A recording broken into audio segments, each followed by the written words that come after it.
পবিত্র কোরআন শরীফের 17 নম্বর সূরা বনী ইসরাইলের 15 নম্বর আয়াত।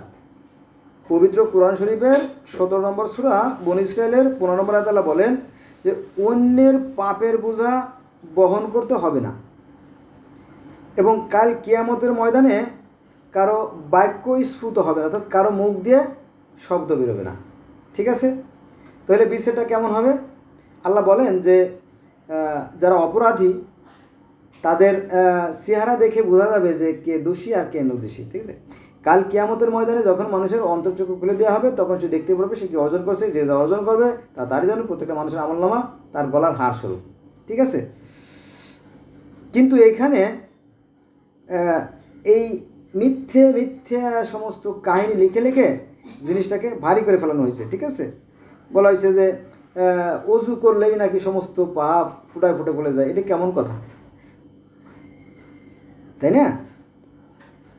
এগুলো মানুষের মধ্যে দ্বিধা বিভক্তি সৃষ্টি করছে, একটা সংঘাতের সৃষ্টি করছে। ঠিক আছে, নবী মুহাম্মদ সাল্লাল্লাহু আলাইহি ওয়াসাল্লাম বলছেন মানুষের মধ্যে ওই ব্যক্তি উত্তম যার আখলাক চরিত্র ভালো। এখন আখলাক চরিত্র ভালো আমরা কীভাবে বুঝবো? একজন মানুষের আচার আচরণ চলাফেরা উঠা বসার মাধ্যমে পারস্পরিক অন্যদের সাথে সম্পর্কের মাধ্যমে বোঝা যাবে লোকটা সৎ কি অসৎ। ঠিক আছে, আল্লাহ পাক সৎ হতে বলছে, বারবার বলছে সৎ সৎ সৎ। ঠিক আছে, এটা কি? আর এই যে সুপারিশের ব্যাপার তো একথা কোরআনে কোথাও নাই। যদি কোনো মানুষ যারা পরিমাণ ভালো কাজ করে তার প্রতিদান তাকে দেওয়া হবে, এবং যারা পরিমাণ মন্দ কাজ করলে তাকে দেওয়া হবে। এটা হচ্ছে সৃষ্টিকর্তার বিধান। তারপর আর একটা গুরুত্বপূর্ণ বিষয় হচ্ছে যে কবরের আযাব। কবরের আযাব এটা কোরআনে নাই। তাহলে কি আছে? এই যে মানব দেহ, এই দেহ দুটো সত্তা, একটা হচ্ছে মাটি আর হচ্ছে আপনার সেই বাতাস, এই দুটো সমন্বয়ে সৃষ্টি। মানুষ মারা যাওয়ার পরে তার ভিতরে যে প্রাণ বায়ু রূপ আত্মার রাজত্ব করে, সেই আত্মা তো বেরোয় যায়, আত্মার জগতে চলে যায়। যদি ভালো আত্মা হয় ইল্লিনে চলে যাবে, আর যদি মন্দ আত্মা হয় সিজদায় চলে যায়। কিন্তু কবরের আযাবের কথা এক জায়গা নাই। কিন্তু দেখা যাচ্ছে যে এই ব্যাপারে কত শত যে মিথ্যা কথা, আল্লাহ মাফ করুক। সেটা আবার কেমন দেখেন, যে এরকম অনেক গল্প আছে যে এক লোক ছিল কৃপণ, সে দান ধ্যান করতো না, মানুষের টাকা পয়সা দিত না, ভালো কথা। তো তিনি একদিন স্বপ্নে দেখলেন যে তিনি মারা গেছে। মারা যাওয়ার পরে আযাবের ফেরেশতা আসে তার প্রশ্ন করছে, মান রব্বুকা, মান দীনুকা, মান নবিয়ুকা। তো উনি তো এ ব্যাপারে কিছু জানে না, আরবিও বোঝে না, লা আদ্রি, আমি কিছু জানি না। তখন শুরু হয়ে গেছে পানিশমেন্ট, মায়ের ভীষণ মায়ের দেওয়ার পরে তারপরে চলে আসে সাপ এসে ডান পাশে সবল দেয়, বাম পাশে সবল দেয়, সামনে দিয়ে সবল দেয়, পিছন দিয়ে সবল দেয়, এরকম কি। তো এইভাবে চলতে থাকে। আবার হঠাৎ করে ওনার সেই ঘুম ভেঙে গেছে, তখন তাড়াতাড়ি উঠে ছেলের বউ ডাক দিয়েছে, বৌমা। বলো, জি আব্বা। কিন্তু তাড়াতাড়ি আসো, আমার প্রেশার মাপো, কাম শেষ। কী হয়েছে? হ্যাঁ, আমি খারাপ স্বপ্ন দেখছি। এই চিল্লাপাল্লা দেখে শাশুড়ি ছিল, সেও দৌড়ে আছে। হ্যাঁ, তুমি সারা জীবন একই রকমের করলে। না, আমি তো মারা গেছি, এই কবর আযাব শুরু হয়ে গেছে। তারপরে গাইনি তখন বলো যে আমি মারা গেছি, মারা যাওয়ার পরে ফেরেশতারা এসে গেছে, সব কিছু জিজ্ঞেস করার পরে আমি উত্তর দিতে পারি নাই। তারপরে সাপ এসে দংশন করা শুরু করছে, রুটিতে আমার ঠেকায়, আমার সেই সাপের দংশন ঠেকায়। তখন ছেলের বউ বলতেছে, আব্বা আমি একটা কথা বলি। তো বলো বৌমা বলো যে আপনি তো কৃপণের ছেলে, আপনি তো দান ধ্যান করতে চান না। আমি প্রতিদিন 2টো রুটি দেই। কারে দেই? ওই পাড়ার কুলসুম, ওই মহিলার স্বামী মারা গেছে, অনেকগুলো বাচ্চা নিয়ে বহুত কষ্টে আছে। আচ্ছা বৌমা, আমার মনে হয় এই রুটিতেই কাজ হয়েছে। ঠিক আছে, এইভাবে পরে আপনার এই ধরনের কাহিনী সাধারণত ওয়াজের শেষের দিকে যে হুজুর ওয়াজ করেন, তিনি সাধারণত এইভাবে ওয়াজ করার পরে বলে আপনারা যা পারেন দান করেন। ঠিক আছে, এইগুলো আর কি। তো কিন্তু নবী মুহাম্মদ সাল্লাল্লাহু আলাইহি ওয়াসাল্লাম কী করতেন? নবী মুহাম্মদ সাল্লাল্লাহু আলাইহি ওয়াসাল্লাম মসজিদে বসে তিনি পারিবারিক, সামাজিক, রাষ্ট্রীয়, অর্থনৈতিক, স্বরাষ্ট্র, পররাষ্ট্র, এমনকি স্বাস্থ্য বিষয় যাবতীয় সমস্যার সমাধান দিতেন। এই সলা পরামর্শের মাধ্যমে এগুলো হতো। কিন্তু আজকাল কি সেগুলো আছে? সেটার 12টা বাজায় ফেলাইছে কারা? এই আলেমরাই। দেখবেন যে মসজিদে ইমাম সাহেব যেখানে বসে তার উপর লেখা আছে এখানে দুনিয়াবি কোনো কথা বলা যাবে না। আরে বাবা, দুনিয়াবি কথা বলা যাবে নাকি? দুনিয়ার সমস্যা সমাধানের জন্য তো মানুষ একত্রিত হয়।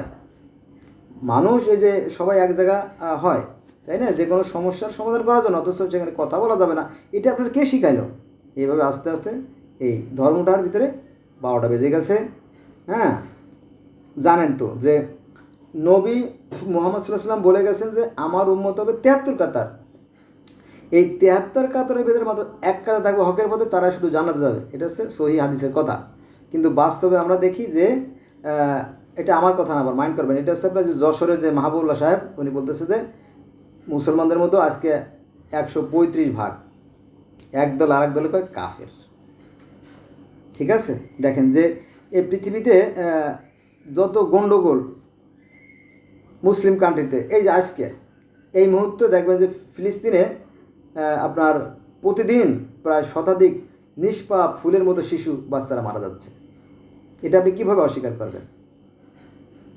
তাই না? গাদ্দাফিকে হত্যা করা হলো, তারপরে সাদ্দাম হোসেনকে হত্যা করা হলো, তারপরে মিশরের একজন বৈধ প্রেসিডেন্ট ছিলেন মুশরিকে হত্যা করা হলো। মুশরিকে হত্যা করার পরে আমেরিকা আবার সেখানে কী করছে? আমেরিকার তাবেদারি যে সিসি আছে, সামরিক বাহিনীর প্রধান সিসি, তাকে সেখানে বসাইছে। তাই না? তাহলে এখানে আপনার সেই সবাই তো ব্রিটিশের তাবেদারি করতেছে। সৌদি আরব ব্রিটিশের তাবেদারি করতেছে, তাই না? তাহলে আমাদের অস্তিত্ব তো কি শূন্য না? শূন্য। অথচ এই তেল উত্তোলন করা হচ্ছে 1932 সালের দিকে ব্রিটিশ কোম্পানি এখানে তেল খননের জন্য চেষ্টা করে। তারপরে প্রথম দলটা চলে যায়, পরে 1934 সালে তারা এই তেল উত্তোলন শুরু হয়। আর সেখান থেকেই সৌদি আরবের ভাগ্যের পরিবর্তন হওয়া শুরু করে। ঠিক আছে? আর হজ থেকে যেটা আছে, দুইটা, মানে সৌদি আরবের দুইটা আয়ের উৎস, একটা আছে এই হজের টাকা, একটা আছে এই তেলের টাকা। এতদিন হওয়ার পরেও তারা কিন্তু নিজেরা তেল উত্তোলনের মতো যোগ্যতা কিন্তু তাদের নাই, সে দেশে কোনো এত ইঞ্জিনিয়ার নাই। অথচ নিজেরা তুলতে পারলে কিন্তু আরও কি সমৃদ্ধ হতো দেশ। ঠিক আছে, এটার বিষয়। তো এই তেল কীভাবে উত্তোলন করা হয়? এখানে কিছু বৈজ্ঞানিক সরঞ্জাম লাগে। ঠিক আছে, সেজন্য সরকার কিসের দরকার? আমাদের বিবেকে কাজে লাগানো দরকার। সেই কথাই আল্লাহ বলেন যে সৃষ্টির সম্পর্কে তোমরা গভীরভাবে চিন্তা করো। এটা আছে 3 নম্বর সূরা আল ইমরানের 191 আয়াত এবং 151 আয়াত। ঠিক আছে, কিন্তু আমাদের আলেমদের অধিকাংশই বিজ্ঞান বিরোধী, অর্থাৎ আমাদের এই বিবেককে কাজে লাগাই না। বিজ্ঞান মানে কি? বিজ্ঞান মানে হচ্ছে সৃষ্টিকর্তা যে জ্ঞান আমাদের দিচ্ছে, এই জ্ঞানটাকে কাজে লাগানোর নাম হচ্ছে বিজ্ঞান। আমাদের মসজিদে আলোচনা করতে হবে যে কীভাবে সমাজের উন্নতি করা যায়, কীভাবে রাষ্ট্রের উন্নতি করা যায়, কীভাবে একজন দুস্থকে সুস্থ করা যায়, এই ধরনের পরামর্শ। কিন্তু তা না, একই কাহিনী, একই কিস্সা যেগুলো তৈরি করা হয়েছে সেইগুলো সারা বছর চলতে থাকে। সেই ইউসুফ জুলেখার কাহিনী, তারপরে হেকায়েতের সাহাবা, তারপরে আবুল আহাবের কাহিনী, তারপরে কারুনের কাহিনী, ফেরাউনের কাহিনী, এইগুলো দিয়ে এই কাহিনী বলে বছরটা পার করে দেয়। আসল যে সমস্যা তার কোনো সমাধান হয় না। ঠিক আছে, ফলে আমরা পিছিয়ে পড়ে আসি। আপনি যাবেন, জাপানে যাবে, দেখেন যে ওরা কিন্তু বিনয়ী, কিন্তু আপনি তাদেরকে গালাগালি করেন আর যাই করে তাদের কিচ্ছু আসে যায় না। তারা কিন্তু বিনয়ী, ভদ্র। সবচেয়ে বড় যে জিনিসটা, এটা সততা। সারা বিশ্বের মানুষ তাদেরকে বিশ্বাস করে এবং তারা পৃথিবীর মধ্যে সবচেয়ে যে ভালো জিনিসটা, ভালো মেশিনারি যে পার্টসটা আছে সেইটা তারা তৈরি করে। কারা? জাপানের মানুষেরা। দেখবেন যে সারা পৃথিবীর মানুষ তাদেরকে অর্ডার দিচ্ছে, আমাদেরকে এই মেশিনটা তৈরি করে দেন, সেই মেশিনটা তৈরি করেন, এটা তৈরি করে দেন। কেন? তারা মালে ভাজাল দেয় না। আর আমরা কি করি? পাট বিক্রি করলে পাটের মধ্যে ইট দিয়ে দেয়, তাই না? মশলার মধ্যে দিয়ে দেয় কাঠের গুঁড়া, এই তো। তইলে আর কি রইল, তাই না? সততাও রইল না, আর ন্যায় বিচারও রইল না। অথচ আল্লাহ পবিত্র কোরআন শরীফের 4 নম্বর সূরা নেসার 135 নম্বর আয়াতে বলেন যে ন্যায় বিচারের মাধ্যমে তোমরা সব কিছুর সমাধান করবা। ঠিক আছে, কিন্তু সেই সততা, সেই ন্যায় বিচার তো আমাদের দেশে নাই। ফলে আমরা পিছিয়ে পড়ে আছি। আল্লাহ অন্য আয়াতে বলেন যে যারা অনাচারী জাতি, যারা জালেম, তাদেরকে আল্লাহ হিদায়াত করে না। এজন্য আমাদের কপালে হিদায়াত সহজে মিলতেছে না। ধন্যবাদ সবাইকে।